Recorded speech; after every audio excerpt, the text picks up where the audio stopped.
So I finally purchased my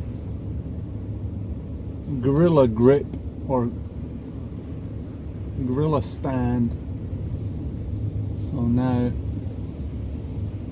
I'm getting slightly better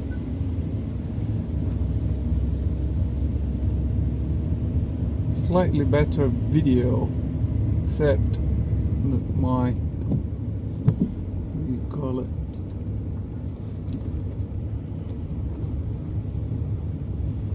the car is so dark.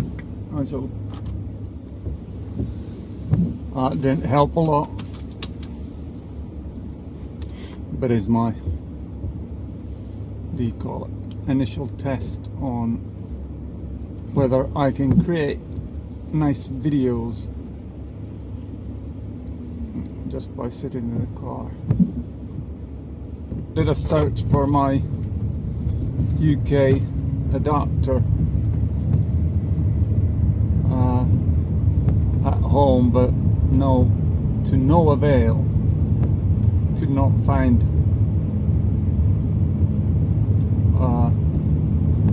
the adapter, and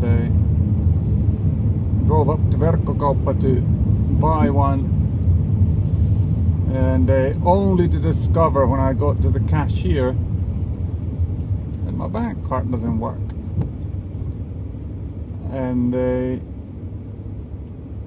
I then called Terhi, and she looked up the account, and there is money on the account. So for some weird reason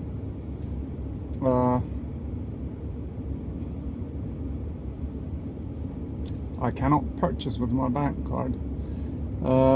Then I walked to the terminal where the boats to Estonia go, and went and got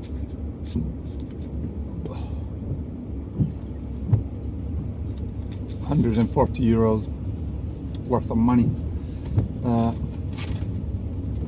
So I have a bit of cash when I go to UK, because it's a daunting thought to end up there without any cash. So yeah, it looks like for some reason my card has been blocked, and can't do much with it.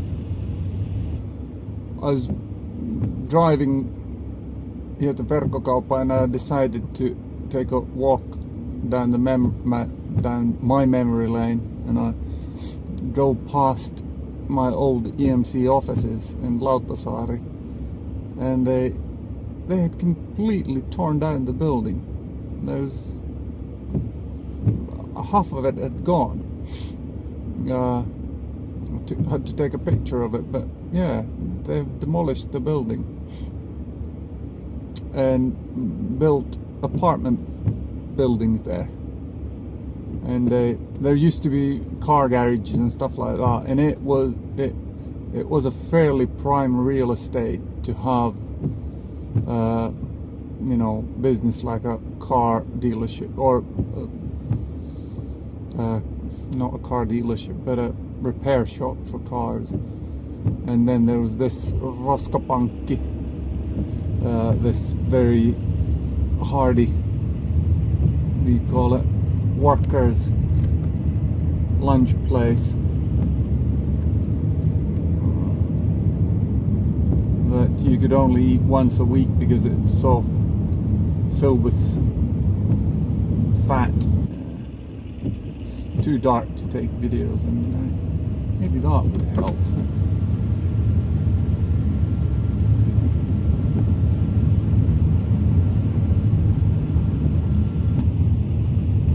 Well, maybe slightly. But anyway, feeling wise, it has been an unpleasant day.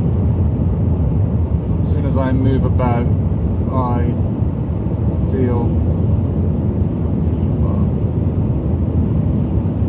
weak,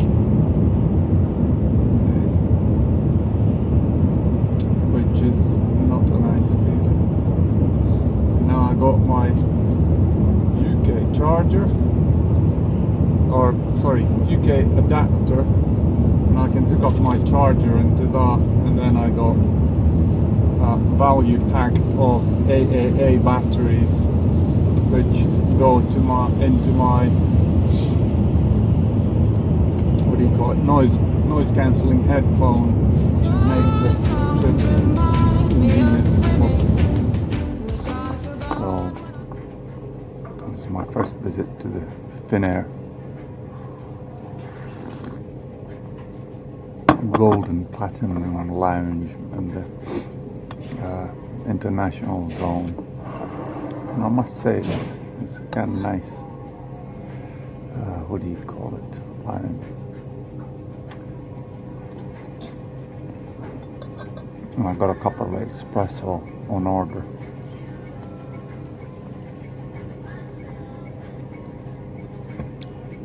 So here we go. 5 minutes until boarding. That's what thing that Too noisy. I don't pleasant flight over to London, but now going through the terminal, I'm quite knackered. And heading to the hotel. My station, turning green, has restricted service, so I'm hoping that it will be operable when I get there. And but it's about as it gets so black. It's about 10 stops, and then I'm there. And we'll see what kind of a hotel it is. And yeah, funny thing is, I tried to use my diners, it was locked. I couldn't buy anything with it. I tried my personal bank card, it was locked. Couldn't buy anything with that one. And then finally I got accepted with my company card, which is not what I want to use. It's just wrong. But I'm glad that, what do you call it, it went through.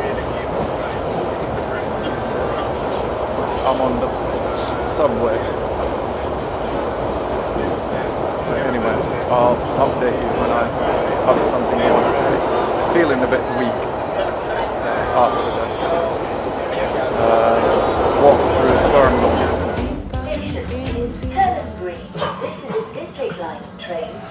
My suspicions were confirmed. Piccadilly line didn't stop at my stop, so I switched at Hammersmith to a district line train, and now I'm getting to my correct stop.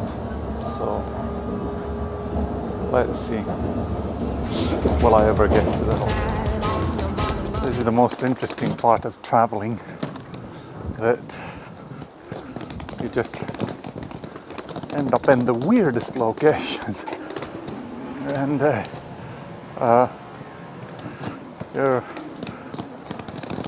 I think it would be a lot harder, let's say 20 years ago, when you didn't have maps and stuff like that. I mean, you had maps, but they were paper stuff, and now you just go with GPS, and it's looking good. I'm going to get there in 10 minutes or so. And but it's interesting coming to England. It doesn't have a home feeling, but it has a definite feeling of familiarity. And but yeah, interesting.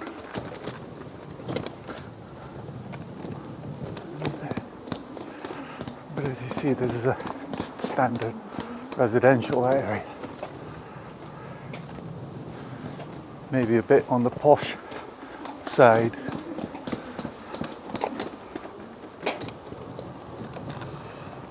One thing I noticed, that the pavements are the same as in Stockholm. They're made out of small tiles, instead of just be straight pavement. So and I found a spot. It is, how do I say, positively small venue, so it isn't a tremendously big place. I walked in and they kicked me out, said that it only opens up at 12. So basically I'm here 10 minutes early. They didn't let me into the hotel room either. They said that would be ready at 2 o'clock. Okay. But it's interesting. It's quite cold here. It's +4 or something like that. It's a bit chilly. Finally got in. It's quite a cute looking little church. The demographics are different than you'll get in Finland. So there's a lot of colored people compared to, you can see one in Finland here, it's the majority.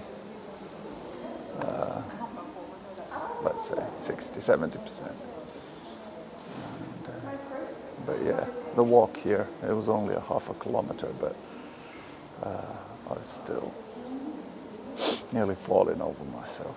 So it clearly gets more pronounced when I exhaust myself. So, hello. Went to the first meeting and how do I say? It all seems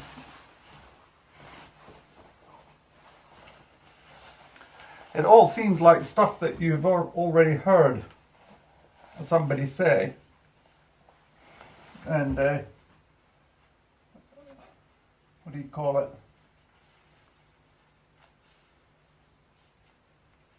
It wasn't a tremendous amount of revelation, but what do you call it? I guess they're going to get into prayer more. Now in the next session, the wife Julie focused fairly heavy on New Age stuff, and what do you call it? I was getting a bit, how do I say, concerned is maybe a wrong word to use, but what do you call it? But I was glad that then at the end everything was tied back to Jesus in a way that was unequivocal. You know, to me it seemed like an elaborate description about why not get involved in New Age stuff and what are the different permutations of modern kind of healing therapies and what the problems might arise if you focus on those a tremendous amount. And but I bet if you have never thought of them, that's actually quite dirty. Can't be wearing that. So yeah, if you haven't thought about it, then yeah, definitely is an interesting subject. But if you've been brought up by your parents telling you that these things are wrong, and then what do you call it? It wasn't news. What else? Yeah, that was one thing that was I thought was a nice touch. Was that John? He went through before the meeting started. He went through because we're talking about 150 people tops. He went through the audience and he pretty much went to every single at that point who were there. Maybe there was under 100. No, not even that, 60 people. And he shook hand and says, hi, who are you know, introduced himself and asked who you are and what were you doing and where did he come from and stuff like that. So that was a nice touch. And asked, why have you come? Do you have a specific? And I said why I came. And he said, yeah, keep coming for prayer for the duration. There's 4 meetings altogether. And what do you call it? There's only a 20-minute break. I rushed to the hotel to leave my stuff and get my equipment charged. So now I'm off again. Back to the meeting. Just had a quick shower and unpack my stuff. But anyway, I'll continue when I get back.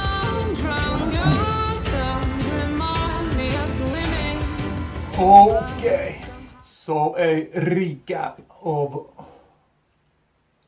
today's meetings.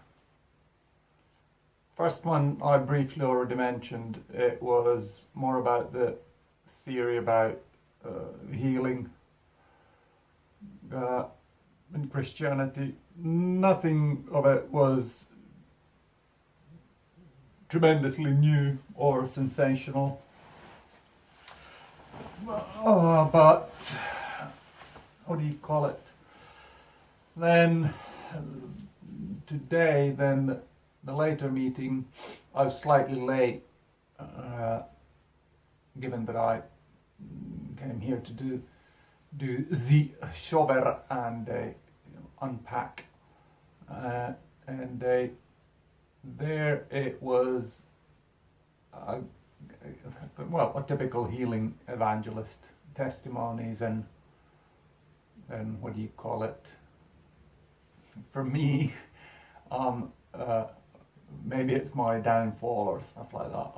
I try to be analytical, and I think it's typical of healing evangelists that they, what do you call it? They spice up the stories. Today was a story of Naaman, how he dumped into the river. What's it? I forget the name of the river. But Naaman, anyway, was it Jordan? Yeah. And he was miffed about that they have bigger rivers, and why do I need to go into this river? And he was doing all the show and the stuff, and adding spices to the story. But it was a good story. So it was a short sermon, and then it was impartation. So people. So then he prayed for people to receive the impartation of healing. After which, then the congregation. And yeah, he commented on me when he was praying for me he didn't comment to me, he commented on the general group that stop praying. And one of the, teachings of the morning is that he tells people that when I pray for you, think of chocolate. Don't empty your mind, because that's not a Christian thing to do. But think of something. If you're he says that, was it his wife that said it, that you're stopping. If you're actively trying to pray, you're in this receive mode. And so I was thinking about Neuhaus chocolates, especially, I don't know the name, triangle ones, the big ones. They're good. But he commented then on me that don't be thinking about this so much, which kind of, what do you call it? God has given us senses to an extent. But yeah, it's a debatable thing. Then later on, those people who wanted, the first one was impartation, then the people who wanted prayer, they were asked to come to the front, and which I then went, and then the pastor of this Chiswick, I don't know if I got it right, Christian community center. Maybe there's one too many C's. But anyway, so the pastor came and prayed for me, and then 2 other men prayed for me. And the other guy who was praying for, I mean, these 2 guys were, in addition to the pastor, he had a testimony of being cured from chronic fatigue disorder. So he would get tired. And I kind of, my MS, to an extent, it exhibits itself in a similar way. So that I, what do you call it? I feel powerless. Now saying this, I have, I walked through Heathrow, from the tube, switched tube stations at Hammersmith, drove back to, I can't remember the name of the station, and then walked to the hotel, then walked to the church, did a bit of a longer route, then bought, what do you call it, then walked back, got cleaned up, and walked back to the church, and then came back to the hotel. And there is also the question that I haven't had any alcohol today, or yesterday for that matter. But yeah, I'm feeling slightly, or I'm not as knackered as I've been, which is a good thing. And all glory to God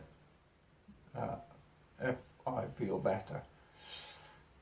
Came home, tried to go into an Indian restaurant because they apparently do mean vegetarian dishes. It was closed, so I found a Thai restaurant which served Phuket bass, fried Phuket bass, and then I had fresh spring rolls. So they weren't the hard casing that is deep fried, but it was fresh vegetables. It was quite nice. And now then, what do you call it? Oh yeah, that's something I forgot. When I was walking out at the meeting, there's a door that you need to go, and this John Mellor fellow, he has books and stuff like that, and he was standing there and he saw me exit the building. As I mentioned, he came to shake our hands and he asked where am I from and why am I here, and I said, and he grabbed me at the door and prayed for me, what do you call it, several times in the door. He has, let's say, a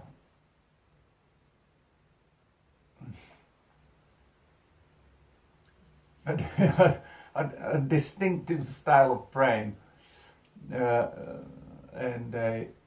yeah, we chatted briefly, and I said that yeah, I'll come tomorrow, and he said we'll pray more, and I said yeah, I'll hold you to it, and but it's, you know, nice in the sense that it isn't absolutely massive, that you kind of meet people. The only thing, or there was a lot of colored people there, maybe 70% of them, and they don't approach you so readily as the what do you call it,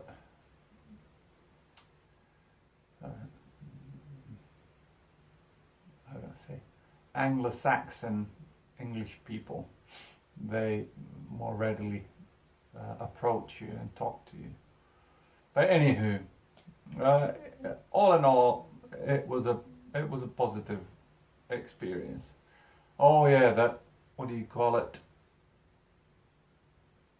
John Mellor, the preacher, he did a mean Churchill impersonation, and I can't repeat it, but I would not have had the gall to go into a foreign country and then start, how do I say,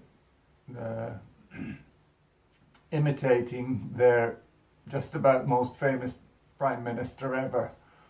So hats off for that for him. And but anyway, I'll try and compile this into a video and send it. I must confess, I was what do you call it? The British, or this particular hotel, they give you 4 gigabytes of internet access free. So I'll be compiling this video and trying to send it today. So thank you very many for watching, and God bless, and Jesus is King.